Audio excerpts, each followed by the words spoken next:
Good afternoon, everybody, and welcome back to the Celtic Way YouTube channel, X page, and Facebook page as well. My name is Ryan McGinley, at the Ryan McGinley. Delighted as always to be joined by Tony Haggerty, Haggerty10 on the Twitter or X handle. Tony, how are you doing this afternoon? How are you feeling after reading and watching and listening to that Brendan Rodgers press conference? Guess who's back? Box office Brendan's back, isn't he? Big time. You spoke off here and you said he was acting like the Godfather today. So, in true Godfather style, Don Curly Wurley, i.e. me, is here, and young Ryan's here. You can decide who you want to be, Ryan of the Corleone family. But yeah, Brendan was back today and giving it both barrels on everything, wasn't he? And just being a bit bullish and a bit confident. Not arrogant, not cocky, but confident. Just a man who's comfortable in his own skin. And excellent stuff today. Yeah. Joe Hamilton, first quote, first comment, Ryan. Brendan is a boss. I think flick that up. That's exactly what you want to hear. Exactly what you want to see from your manager. And it's absolutely fantastic, Ryan. He was taking on all comers today, wasn't he? Anybody who had a tricky question, he was just batting them and swatting them aside. Sorry, on you go. I think there's only one place to start, but before we do start, I will get the essentials out of the way first. I'd like to bring to your attention and to everybody's attention that we've still got this offer running. New season sale. Kick off the new season with a year of the Celtic Way for only £12. www.celticway.co.uk/subscribe. On there's the Q&A from this afternoon, as well as an exclusive interview that Tony had with an ex-Celtic player, bit of a Celtic cult hero when you read about him. And you read about the amount of time he spent at the club. He was talking about his fellow countryman, Swiss midfielder Alvin Sanchez. So that is available on the website. So yeah, that is available if you want to have a wee look at that. www.celticway.co.uk/subscribe. And yeah, £12 for 12 months if you want to get involved. And that'll be you sorted until the 16th of August in 2025. That's a great bargain. And if you want to get involved, then please use the link that's running down on the ticker tape below. There's only one place to start, Tony, I think, with what Brendan Rodgers was talking about. And I think you've got to talk about your rivals and what Rodgers said. It's been the dominating topic over the past couple of days, outside of Idah obviously joining the club, and we will get on to talk in more detail about Brendan Rodgers' first live comments since the return of one of his favoured strikers. The comments, there's been a lot of talk in recent days about allocations or lack of allocations in the Glasgow Derby, the upcoming Glasgow Derby. And next month, is it the 1st of September that game's getting played? Yes. Yeah, 1st of September. So I'm just going to read out the quote. In full, because I don't think, or the two quotes in full, because I don't think you can do it justice by paraphrasing. So I'm going to read out the question and answer to both things that are said. It was a long quote. It was me that was doing the first 7 minutes of the Q&A, so I managed to listen to all of this in all of its glory. So the first reporter asks, news has emerged over the course of the past few days that there will be no away fans in games with Celtic versus Rangers, the first two at least. As someone who spoke so enthusiastically about the return of supporters, what's your reaction to it? This was what Brendan Rodgers replied with. I'm clearly disappointed for both sets of supporters because it's been a long time since there was a decent allocation for both clubs. It's not complicated. I believe there was an agreement in place to carry out work to ensure that the clubs are in place to allow supporters to come. Celtic have been working on that for a number of months, and I know the work and investment that's gone into it to ensure that everything was right for this fixture. You can only do that if the agreement is upheld by both. If you cannot guarantee that, then sadly we are not able to open the gates for away supporters. I think the statement was for the next two games, so fingers crossed that we'll see fans back in place for the final games. The second question that was posed to Brendan Rodgers is, could Celtic have taken it in good faith that Rangers had everything in place in time for the return fixture next year? His response was, no, I think the board have made a really good decision in terms of the club's job to protect the support. If there is not that guarantee come the second fixture, then it's only logical that you wouldn't reciprocate. I think Celtic have played their part in what there has to be done, And I go back and see nothing of this was Celtic's issue. Nothing. When you go back to when all this started, it's nothing to do with Celtic. Celtic get dragged into this here as being a Celtic Rangers thing. It's not a Celtic Rangers thing. It's a Rangers thing. Celtic, when they're asked to have this agreement and make this stadium state safe, we ploughed the money in and the work started months ago. Like I said, on both parties, it hasn't been agreed. It's not complicated. Good faith, or however you want to put it, there's still an agreement for both, and it's still not done. It's not great faith if we allow Rangers supporters in when our supporters can't get in. It's not good faith. I think that the agreement has not been upheld, so Celtic rightly have to defend their supporters and the club. Sadly, Rangers supporters miss out on this game and Celtic fans in the return game. Let's hope after that we can find a way to get the supporters in. Tony Haggerty, I'm giving the floor to you. Remember that meme or kind of social media kind of clip where Barack Obama dropped the mic and said Obama out? See, Brendan Rodgers had done that after that. I would have just stood up and applauded in my room watching that press conference. That was a Brendan out moment, wasn't it? Mic drop. You know, you've tried to catch me out with this line of questioning. I'll defend my club and I'll state the facts. He stated nothing but the facts there, Ryan. And this has been, and I've written about it, and I kept putting it up when the ticket issue arose. This has been caused by one club. One club started this, Ryan. Celtic are certainly going to end it. And it's going to be, and the ending is always going to be to a satisfactory conclusion to Celtic. And you now have a man at the helm who's seeing through it for what it is. It's petty, it's stupid, and how can we not agree on things? You know, one club is upholding every end of this bargain here, Ryan, and it's not the club in blue and white. You know, and it pains the manager to say these things. He wouldn't say it, but he feels he has to. He has a duty to protect the club's image, and also to protect the club supporters. And I tell you what, standing ovation for that today, Brendan. Absolutely outstanding. And nailing it. This is not a Celtic Rangers thing. This is a Rangers thing. You know, pick the bones out of that, Ryan. There is no grey area there, is there? No, you can't misquote that either. He's a mastermind in doing this to the media and making his point, putting his point across. He knows what to say. He knows how it'll come across. So he's made it explicitly clear that he of what he means and the message that he's trying to convey to everybody, not just the Celtic support, but the Rangers support, the Rangers hierarchy, the Celtic hierarchy.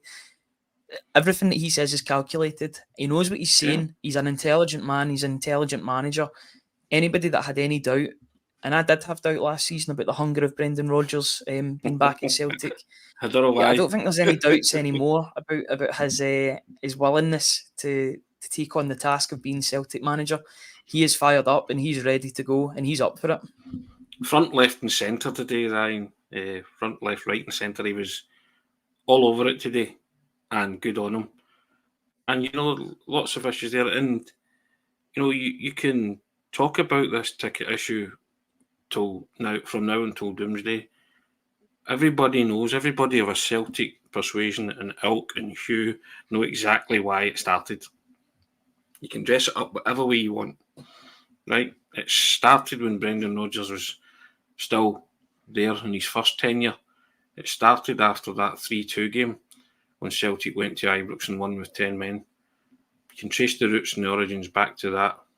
So, and one club chose to act in a certain way. That's fine. They didn't understand that there would be repercussions for that, because Celtic weren't going to just, bow down and just accept whatever terms and conditions they were going to place on this. It hasn't really been thought through. It was knee-jerk to something that they didn't like at the time. Still don't like it. And, I've stated my case many times. Small faces, it's all or nothing for me, Ryan. Even this 700 and 2,500 compromise, whatever is reached, I'm still not particularly happy with that. It's one of them. It's the most unique selling point of the Scottish game.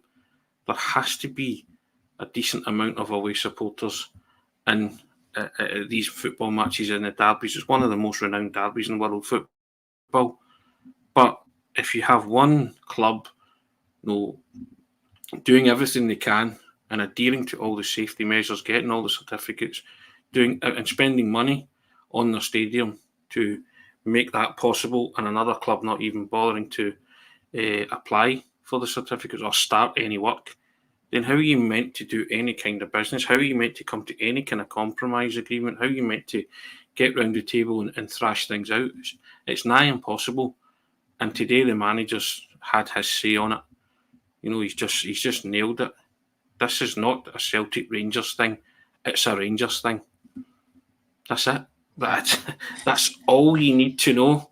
There is no further discussion on the matter until it's a Rangers thing. Take up the cudgels and say, okay, let's talk. We're doing this, we're doing that. We can give you said guarantees. There's no more to be said on it, is there, really? Nah, there's not even much we can say on the current situation. We've read out the quotes. We've both made our point really clear on what is to be expected in the fixture. We know what we want in that Glasgow Derby fixture. We would want there to be more fans, but the 2,500 and 3,000 respectively is the bare minimum for that fixture, in my opinion. What they had before was it was just a really poor amount of fans in the ground. 2,500 is still not a lot. 3,000 isn't a lot either, but it's better than what it was. It was a lot better than what it was. So the fact that there's going to be no fans is extremely disappointing, and it just rumbles on again and again. But I do want to touch upon some of the other points that are made in the press conference, because it wasn't just the Rangers comments. The Rangers comments will dominate, as you would expect, because it factors in both sides of Celtic and Rangers of Glasgow. So they'll be the overriding comments that circulate until the match against Hibs on Sunday. But there's more to that. There's more to this press conference than that, and I want to highlight that. First of all, I think we'll touch upon the injury updates to Kyogo and Alistair Johnson. Quite plainly, Brendan Rodgers said that it was a lighter training session on today, which was the reason why Alistair Johnson and Kyogo weren't pictured in training. That was the rumour and the report that was going about a couple of hours ago. He also explicitly said that Alistair Johnson will be fine for Sunday. Kyogo, they'll have to have a look at him tomorrow before they make a final decision. So that is positive news, even though Kyogo has a doubt for the game. They won't be out long term, the two, and they'll be ready to come back at the latest, probably next week. They'll be out short term, Ryan. They won't play on Sunday, either of them, I would conjecture. Yeah, I would agree with that. I thought you were going to add more to that there. Short and sweet, just like Brendan Rodgers. I like that. It's good to see that, and it's good that the injury update is more of a positive one. The last thing you want to be doing is losing players for X amount of weeks, X amount of months. It's not good. It's not ideal, especially at the start of the season when you're not in the pile up of games. If you're playing one game a week and you're still getting players injured, then that's a bit of a problem. But it seems that at most they'll be back next week, which is absolutely brilliant to hear. What else is there to talk about that? Because there is absolutely tons to talk about here. It was a long press conference. All the press conferences are long, just the way that they do it nowadays. But Idah, now Brendan Rodgers publicly thanked the board for them forking out the cash for Idah. I think the words were along the lines of, he'll be worth every penny to Celtic. He'll be worth every penny of that 8.5 million that was spent. That's probably music to your ears, Tony, in hearing that. Rodgers has got his man. He's got his striker that he desperately wanted. And by all accounts, I think everybody now expects him to start on Sunday against Hibs at Celtic Park in the League Cup. We spoke about it this morning. How excited is the manager? How excited is the player? That he's signed for Celtic. That's nothing compared to the fans. The fans are at fever pitch now. They just want to see this guy tear it up, Brian. And the way the manager speaks about him, the way the player spoke himself, it's a real marriage here. This boy was born to play for Celtic. He just is. Just get a really good feeling about him. Just think he'll hit the back of the net with increased regularity now. He's in the building. He's not on loan. There's no uncertainty. Just unleash him. And I think that's what the manager's looking forward to most. Just saying to the big man, go out there and do what you do best.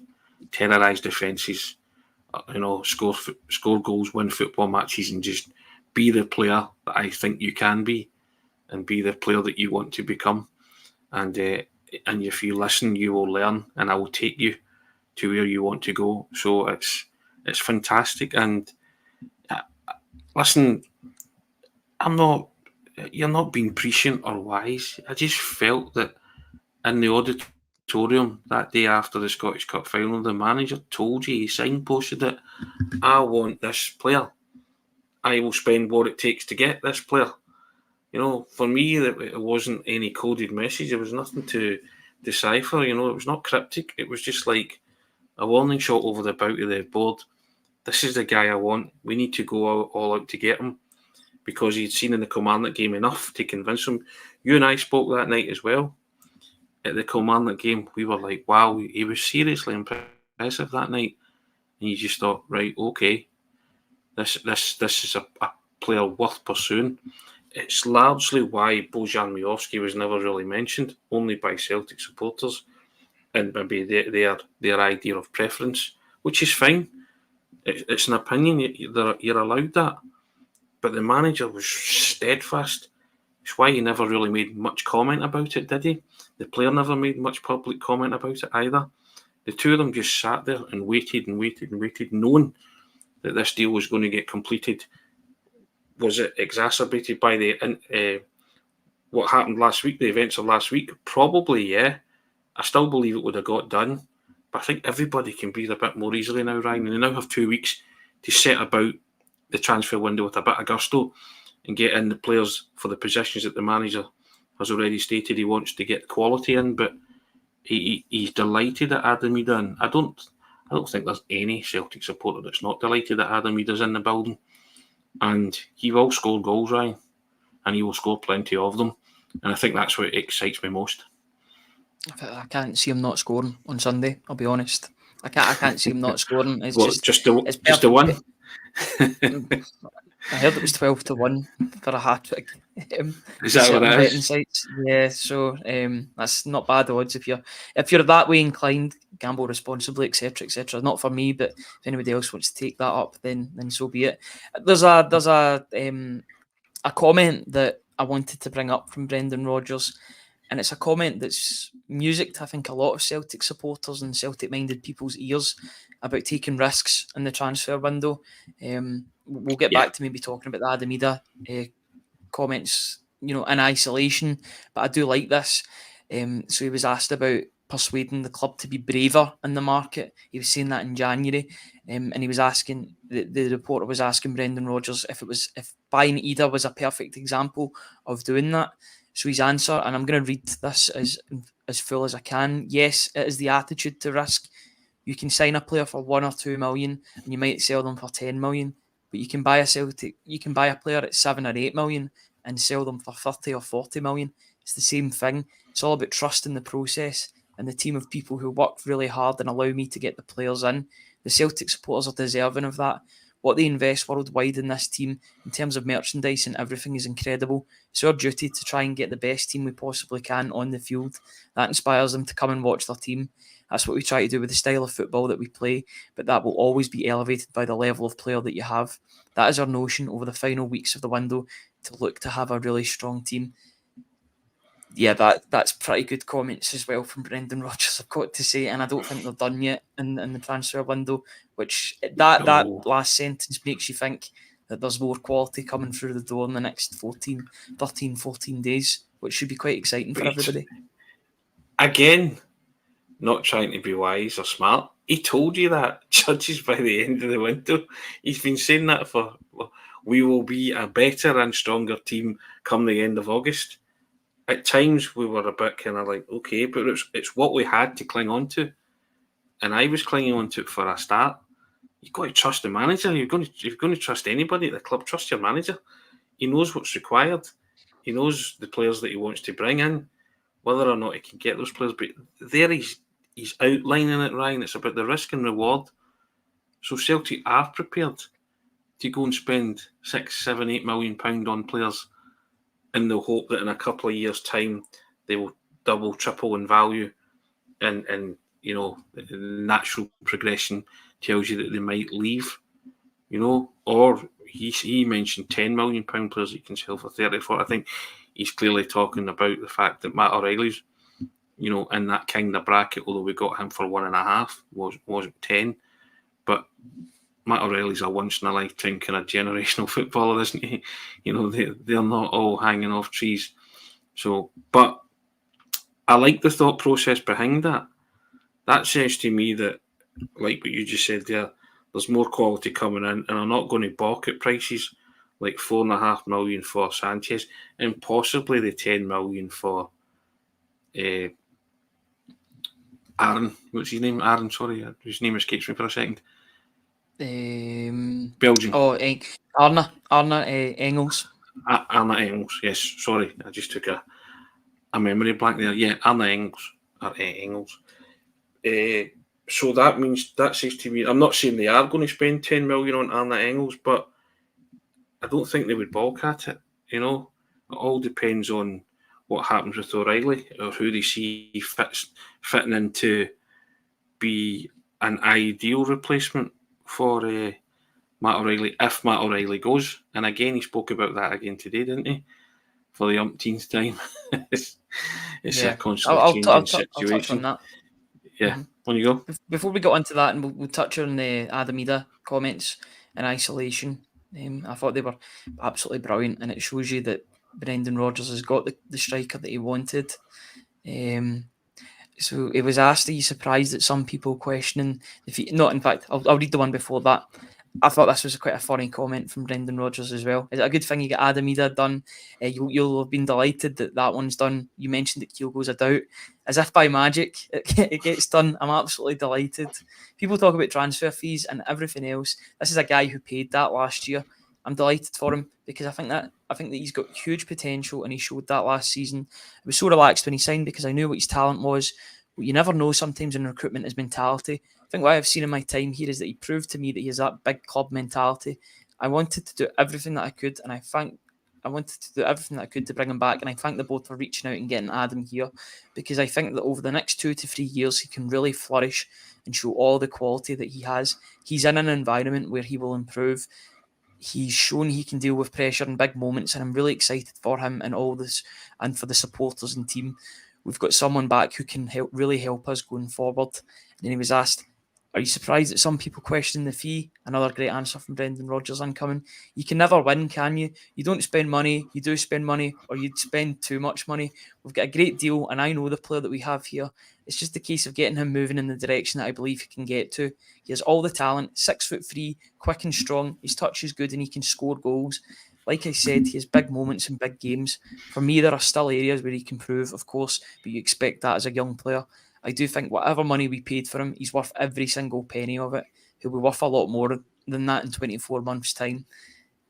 That's a guy that's got what he's wanted, isn't it? Yeah, and told you he was going to get what he wanted.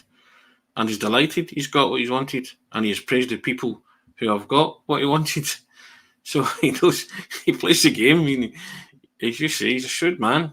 And who's going to benefit here, Ryan? Celtic team, the Celtic supporters. He knows he can read a room. He knows how to read a room. I told you, I'm very big on mood music at all times. He knew this was the man that he sees as the future goal scorer for Celtic, a future plunderer of lots of goals for Celtic. That's not to decry anything that Kyogo's going to do. He is looking at this, as a horses for courses type situation, Ryan. There are games where Kyogo's going to play, and there are games where Adam Idah's going to play. He's got 2 number ones for a number 9 position, right? That he's told you that, and that is it. Any football manager will tell you there are players suited to certain types of games. It was one of my old man's expressions. He's a horses for courses manager. He managed at amateur football level, and he taught me that expression. I never understood it, but when I was old enough to understand it, and he explained it to me, he would tell me why certain players were playing in certain games. And I thought, right, okay, And 9 out of 10 times it worked. It worked the night at Rugby Park, didn't it? When he played Idah instead of Kyogo, right? It worked big time. You won the league in 5 minutes, and at a ground where you traditionally struggled, you relinquished the League Cup on that ground some months before with a dreadful, woeful display. Yet that night they played as well as a Brendan Rodgers team's ever played in both of his stints at the club. So it's just the way his mind works. It's just the way he thinks about football. And I think people are starting to tune into that now. The way he's thinking, and he'll tell you. Sometimes he'll tell you explicitly. Sometimes he'll be a wee bit more cryptic about it. But most of the time, if you listen, you can decipher coded messages as well. But you kind of get a hang of what he's talking about, because he breaks it down. Because he tells you, because he thinks the Celtic supporters have a right to know these things, and he wants them to have the best team on the park. And he believes this guy coming in will give Celtic a better chance at Champions League level, and he'll represent someone who's value for money and give Celtic an advantage in terms of having the best team that they can on the park. You've got to trust him. He's not been wrong so far, has he? Well, the board's trusting him because that's why they've worked out a combined, well, not a combined, but like a total of 9.5, 8.5 plus the million in add-ons. They trust the manager, they trust the manager's judgment, and they trust the player that they're signing. They've got the track record. Look at what he did in the Scottish Cup final. Look at what he did against Motherwell, against Hibs. The proof is in the pudding there. And yeah, he's a player that's going to get better. He's only going to get better. I think that's what people forget, and what people maybe say when Celtic are standing still. I think they fail to realise that players can improve as well, season on season, especially when they're working under a manager who has an incredible track history, not just at Celtic, at Leicester, at Liverpool, at all the clubs he's been at, basically, of players getting better under his guidance, at Swansea too, probably even at the other clubs that he's managed at. He's got that track record, and he will improve. Adam Idah will improve. The Norwich manager thinks he'll be a Premier League striker. I do agree with that as well, but I think he's in the correct environment to really develop and be that main man for Celtic. Kyogo can help with that too. I think the two of them will be sharing that number one striking role. And bearing in mind, the manager's bigged him up, said he's worth every penny, and then said to you, but he'll improve. Do you know why he'll improve? Because the manager will improve him. That's why.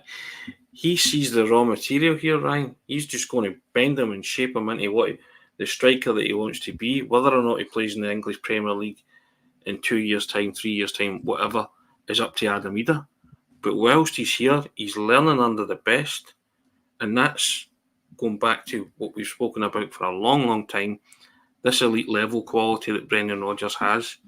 He will take the raw material in Adam Idah and he will make him the finished article, or as close as damn it to the finished article, by the time his 5 years are up at Celtic, if he stays for 5 years, of course. But he's got every faith in his own ability to do that, and he's got every faith in Adam Idah's ability to rise to that challenge and step up to the plate, and that starts on Sunday. And what a feel-good factor you've got going into Sunday, Ryan. A sort of homecoming for Adam Idah. Second homecoming, bill it whatever way you want. But, all eyes are going to be on that guy on Sunday, aren't they? He's the man on Sunday. But he wants all the eyes on him. He doesn't and he's not, yeah. And he's that laid back. He's just like, fine, 9.5 million, I don't care. That's not my doing. I just want to go out there. And so, but all the Celtic fans that are going to pile into Celtic Park on Sunday, they are excited to see Adam Idah, aren't they? It would be great if we got a hat-trick. 12-1 sounds quite enticing, Ryan. If you like a Titus Bramble, like my good self, i.e. that's a gamble, people, for those that are fluent in Cockney rhyming slang. But, but you're excited by Sunday. You're thinking, right, great, bring it on. Can't come quick enough. Just that feel-good factor that's coursing through the club, the manager today. Just like magic.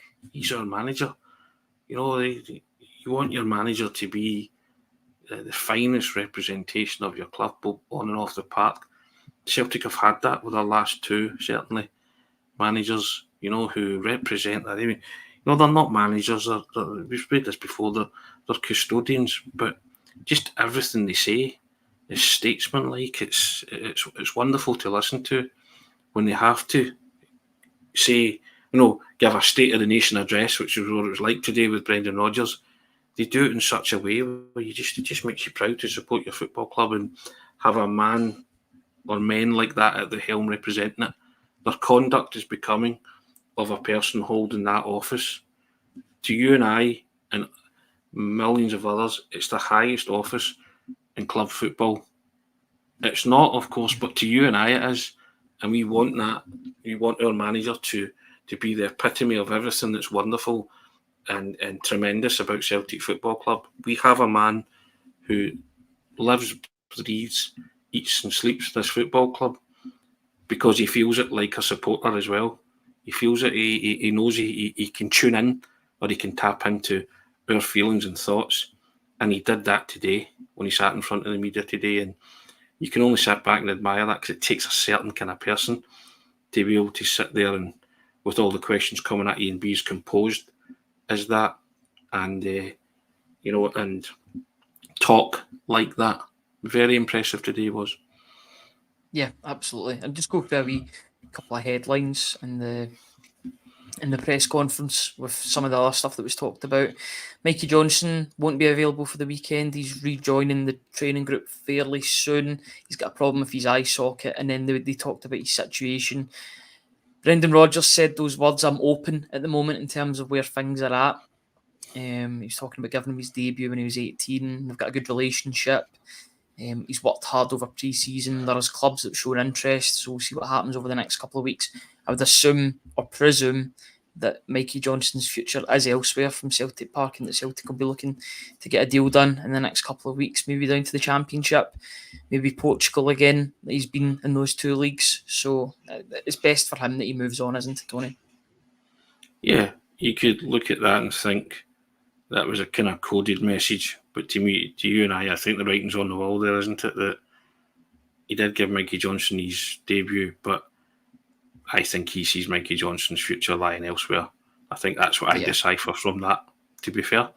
And I think most Celtic supporters would wish him well, but he's had his chance. It's just not happened.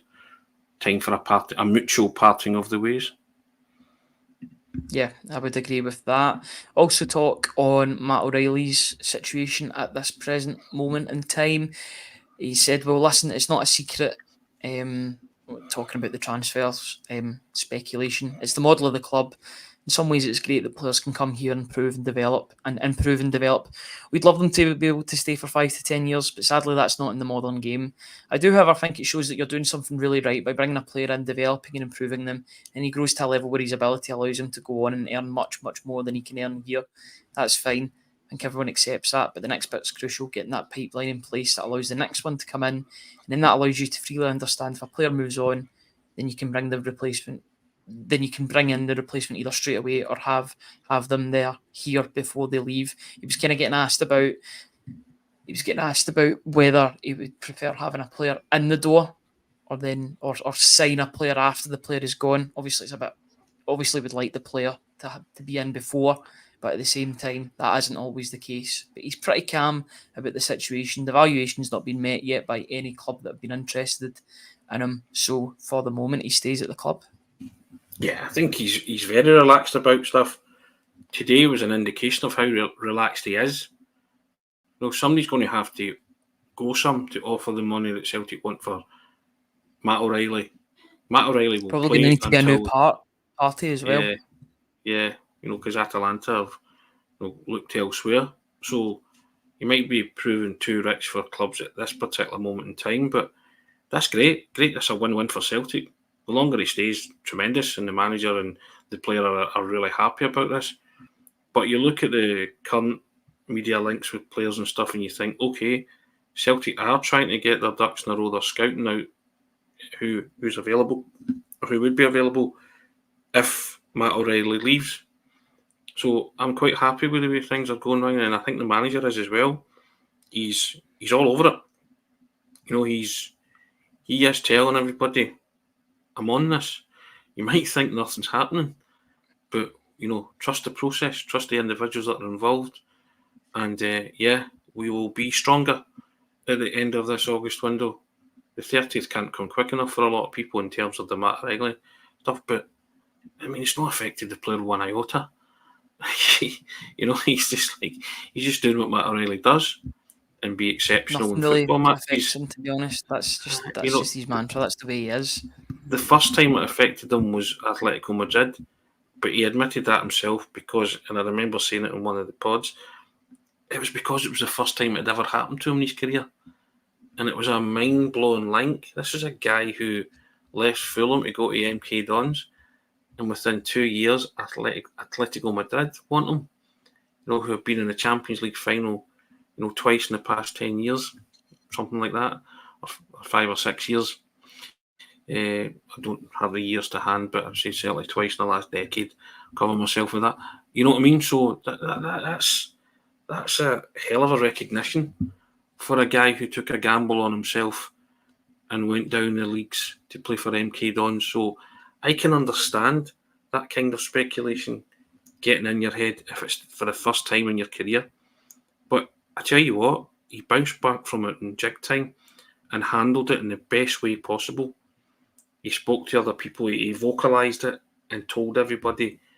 I felt that it did get to me, but I got myself on terra firma quickly. And and he's just a man who's going places. As I've said before, Atalanta today, Atletico Madrid tomorrow. Pick your club, and as long as he stays at Celtic, he's only going to enhance his reputation. Because in a few months' time, if he does stay beyond the August window, he'll be playing in the greatest club tournament in the world, and he'll have 8 games upon which to showcase his talent, and he'll showcase that talent big time, and he'll want to, and he will, because he's good enough. And then you'll be talking about him going wherever. He really has got the football world at his feet. If he wants to go before the August transfer window deadline, so be it. He goes with everybody's blessing. But he can stay around. As the manager keeps saying, he doesn't have to go. And he doesn't have to go because there's not many teams that will offer Champions League football right now. And it's a great thing. It's a great caveat and carrot that Celtic have and that they can dangle in front of Matt O'Riley. Stay, help us be successful there. Celtic claim 1 or 2 scalps and get some money and the points in the bag for winning a few games in the Champions League. Lots of objectives have been achieved there, and Matt O'Riley can have his pick of clubs come January or come the summer. And it won't be just the 1 or 2 or 3. There will be a line forming, Ryan. Yeah, and it's a line that will get longer and longer in terms of potential suitors as well. I'm just having a wee look at anything else. Was there anything that we've missed, do you think? I think we've touched upon. There wasn't a lot of talk about the Hibs game, about the actual game. Just talking about how the disappointment in the League Cup last season. But we have heard that before from Brendan Rodgers, talked about the risk factor. Idah, Matt O'Riley, Mikey Johnson, recruitment needs to be improved, which is fine. I think that'll get improved in during the season. They'll bring in people for those roles, but at the moment Brendan Rodgers is getting very much a hands-on approach to the players that he's getting. All the players you can associate, and you can attribute all of the signings to Brendan Rodgers at this time, because you can tell that they are signings that he wants to make. Idah and Bernardo were there last season. Sinisalo makes sense. Kasper Schmeichel is a Brendan Rodgers signing through and through. I'm sure the other ones will be too when they come in, whoever and whenever that will be. But yeah, it's looking pretty good at the moment. Tony, is there anything else that you want to bring up before we go off for the last time until Sunday afternoon? Just wanted to thank you to the over 550 people that have came on and joined us live. We really appreciate it. We've been hitting some incredible numbers for the live shows recently, and we really appreciate your input, and we thank you very much, and we thank everybody that's taken up the offer, the £12 for 12 months. And we keep producing these offers and people keep subscribing, so we hope you like what you're seeing, reading and hearing. We take a pride in what we do. We work very hard at it. We try and make it look as easy as possible, but it's certainly not. But it's a joy. It's our passion. But like the manager today, we kind of eat, sleep and breathe the club as well, and you can never really switch off. But now and again we do, or we try to on days off, stuff like that. But we put a lot of heart and soul into this, and we hope you enjoy it. And when we see numbers like 550 and numbers approaching 1,000 for live daily briefing broadcasts, we're very proud of that, and we're very humbled by it. So just wanted to say thanks to everybody that support us and continue to do so. Yep, really appreciate it. And if you do want to support us just that little bit extra, first of all, you can press subscribe on the YouTube channel. The numbers that we've been getting on YouTube especially have been absolutely incredible. We've changed the thumbnails about ever so slightly as well, so they look a wee bit better and more appetising and appealing for people to click on. So keep a wee look out for that. I think we've done 2 or 3 of them already, so they're there for the foreseeable. There'll be new ones for the pre and post match slots too, which will be worth having a wee look at. So subscribe to the YouTube channel, that's completely free. But if you do want to subscribe and help us just that little bit extra, we've got a new season sale. Kick off the new season for Year of the Celtic Way for only £12 at www.celticway.co.uk/subscribe. Analysis, player ratings on Sunday, they'll be the minimum. We'll have a star man, if there is a star man in the game, fingers crossed there is. It could well be Idah if that's the case. There'll be analysis pieces coming out from Stuart Ross and Alan Morrison over the next couple of days. There'll be an interview from myself speaking to a very particular German expert, ESPN commentator, Derek Ray, in the next couple of days, as well as Tony's giving an update on the Alan Sanchez deal too. So all of that will be on the website if you want to have a wee look at that over the next few days or so. If you want to support us even more, www.celticway.co.uk/subscribe and get involved, guys. Thank you very much to everybody for joining us. Thank you, Tony, for coming on and speaking with me. That's been 41 minutes today, so I think we'll leave it at that. It was a good press conference. It was worthy of that 41 minutes of discussion on it. We'll be back on at about 2:45, quarter to 2, 10 to 2 on Sunday afternoon to preview all things Celtic v Hibernian in the League Cup, otherwise known as the Premier Sports Cup. Until then, guys, enjoy your weekend, enjoy whatever's going on in your lives, and yeah, we'll see you on Sunday afternoon. Cheers, guys.